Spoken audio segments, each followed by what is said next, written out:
Muddo 4 sano ah ayaan isla soconay, wax walba oo aan rabo ayuu isiin jiray, taleefan nooca ugu qaalisan iyo dhar nooca aan rabo ayuu ii gadi jiray, waxa uu ii ahaa oo aan ugu kalsoonaa sida waalidkayga oo kale aad ayaana isu jeclayn.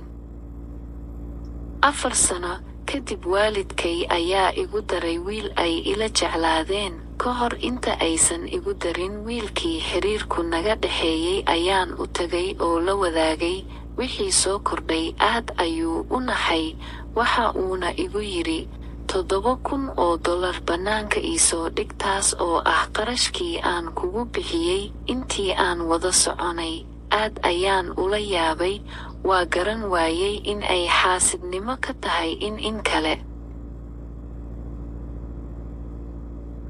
Waxa uu ugu yidhi, xaaraan ayay kugu tahay lacagtaas haddaad ii soo celin weydo.